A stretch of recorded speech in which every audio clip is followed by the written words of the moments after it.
নমস্কাৰ বন্ধুসকল।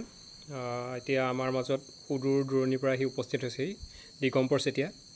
তেখেতে কেতিয়াবা অহা যোৱা কৰিবলৈ দিগদাৰ হয়, কাৰণ তেখেতে চাইকেল লৈ অহা যোৱা কৰিব লাগে, আৰু সেইকাৰণে আমাৰ কেতিয়াবা ভিডিঅ' দিওঁতে ভিডিঅ' প্ৰস্তুত কৰোঁতে দেৰিও হয়। তাৰ বাবে আমি ক্ষমা প্ৰাৰ্থী।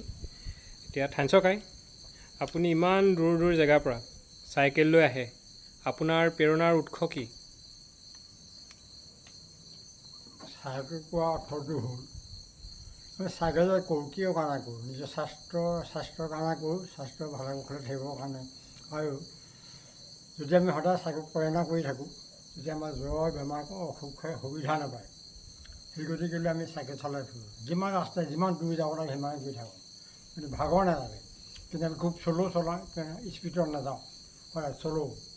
স্পীডত গ'লে নিজৰ স্বাস্থ্য হানি হয়। সেই গতিকে সদায় চাইকেল চলালে চাইকেলেই হওক বা গাড়ীয়ে হওক যিয়ে হওক শ্ল' চলাব পাৰে। বেছি উৎপাতকৈ চলালে কি হয়, নিজৰ হানি হোৱা আশা থাকে তাৰমানে। সেই গতিকে লৈ আমি চাইকেল সেইকাৰণে চলাওঁ। চাইকেল চলাই খুব ভাল। আৰু এক হ'ল ৰাতিপুৱা গধূলি খোজকঢ়াটো খুব ভাল। যিমানে খোজকাঢ়ক 2 মাইল 3 মাইল পাৰ খোজকাঢ়িব, সেইটো কাৰণে ভাল। আৰু এটা কথা হ'ল, এই পুখুৰীত যে মানুহবিলাকে গা ধুৱে, কি কাৰণে গা ধুৱে? সাঁতুৰিলে আমাৰ স্বাস্থ্যৰ কাৰণে খুব ভাল। শিৰিবিলাক পেটৰ সঁজুলিবিলাক একদম পোন হৈ থাকে, কোনো তাত টাচ নিদিয়ে, কোনো বেমাৰ আজাৰ নহয়। সেইবাবে পানী সাঁতুৰিব লাগে। পানী সাঁতোৰাটো খুব ভাল। কিহৰ কাৰণে ভাল? নিজৰ স্বাস্থ্যৰ কাৰণে ভাল। যদি আপোনাৰ গা বিষাইছে, পানী সাঁতুৰি দিয়ক, আপোনাৰ গা বিষ পানী হৈ যাব। তাত ডক্তৰ নহ'লেও হয়, সকলো কাম কৰিব, পানীয়ে কাম কৰিব। পানী সাঁতোৰাটো খুব ভাল। আৰু চাইকেল কৰাটো মই ক'লোৱেই, সেইটোও ভাল। এতিয়া এই গছজোপা, কিন্তু আমি গছজোপা কামটো কৰিছোঁ, কিন্তু আমি এই ভগৱন্তৰ বস্তু, আমি ইয়াক প্ৰায় কিবা এটা কাম বন কৰি দিছোঁ আৰু ইটো গছৰ মাটিতে আনি এইটো বনাই দিছোঁ। কিন্তু আমি কৰা নাই, আমি যিকেইটা কাম কৰিছোঁ, কিন্তু এইটো হ'ল ভগৱন্তৰ বস্তু। সকলো ভগৱানহে কৰিব, কিন্তু মনুষ্য কৰিব নহয়। যিকোনো ক্ষেত্ৰতে ভগৱানহে কাম কৰিব। ভগৱানকে ডাঙৰ বস্তু নাই দুনিয়াত। তেওঁ হৈছে ভগৱানৰ 1 নম্বৰ হাইচ। তেওঁক নেমানিলে কোনো ভগৱন্তে কাকো নিষ্ঠা নিদিয়ে, সম্ভৱ নহয়। অহংকাৰ ভাৱটো আহিলে ভগৱানে তললৈ মুটুকাই নিব। তেতিয়াতো নিষ্ঠা নহ'ব, তেতিয়া হৰি হৰি কৃষ্ণ ক'লেও নেমানিব ভগৱন্তে। বনমাছি কাম কৰিলেও ভগৱানে নেৰে, এৰিবনে? কেতিয়াও নেৰে। সেইকাৰণে সদায় নিজৰ দেহাটো মানুহ হিচাপে থাকিব লাগিব। সদায় মানুহ হিচাপেই থাকিব লাগিব। এতিয়া আপুনি ভগৱানৰ কথা ক'লে, মানুহৰ কথা ক'লে, আপুনি স্বাস্থ্যৰ কথা ক'লে, সকলো সাঁতোৰা মেলা সকলো কথা ক'লে। আৰু বল খেলাৰ কথাটো কেলৈ বল খেলিব লাগে? বল খেলাটো খুব ভাল, স্বাস্থ্যৰ কাৰণে ভাল। ভৰি শিৰ সকলো পোন হৈ থাকিব, মূৰ গা সকলো তোমাৰ দেহা অংগ সকলো মানে ধুনীয়া হৈ থাকিব। কিন্তু বেমাৰ আজাৰ কাৰণে টাচ নাই, আকৌ চিন্তা কৰিবও নালাগে। যিমান আপুনি খেলা ধূলা কৰে, সিমান নিজৰ কাৰণে ভাল।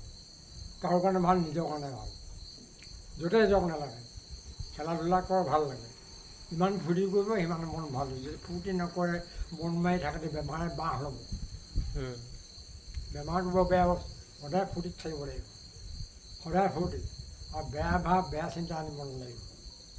য'লৈকে যাব নালাগে। ৰাতিপুৱা আমি ক'ৰবালৈ ওলাই গৈছোঁ, গাড়ীতে হওক বা চাইকেলতে হওক, ভগৱন্তৰ নাম লৈহে গাড়ীখনত উঠিব লাগিব।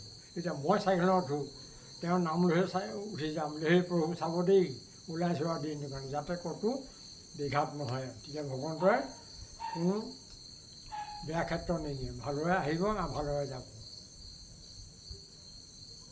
সেই কথাটো ভালদৰে যায়, ভালদৰে আহিব। য'তেই যাওক, গাড়ীত যাওক, চাইকেলত যাওক, প্লেনত গ'লেও আপুনি সেৱাত নমস্কাৰ কৰি গ'লে আপোনাৰ কোনো তাত হেডেক নাই। ভগৱানে মানে বচাব, কোনোবাই এক্সিডেণ্ট নকৰে কেতিয়াও, সেয়া সহায় কৰিব।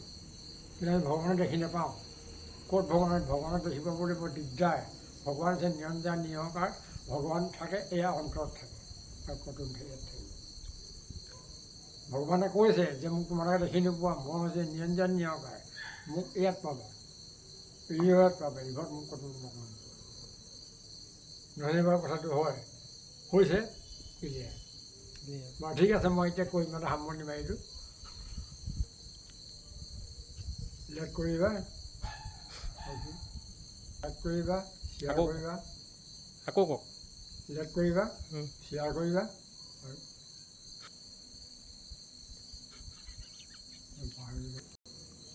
লাইক কৰিবা, লাইক কৰিবা, শ্বেয়াৰ কৰিবা, কওক। লাইক কৰিবা, শ্বেয়াৰ কৰিবা, শ্বেয়াৰ কৰিবা, ছাবস্ক্ৰাইব কৰিবা, লাইক কৰিবা, শ্বেয়াৰ কৰিবা, শ্বেয়াৰ কৰিবা, ছাবস্ক্ৰাইব কৰিবা। শ্বেয়াৰ কৰিবা। অঁ প্ৰথম নমস্কাৰ দিয়ক। নমস্কাৰ। আজিলৈ ইমানটা সামৰিছোঁ।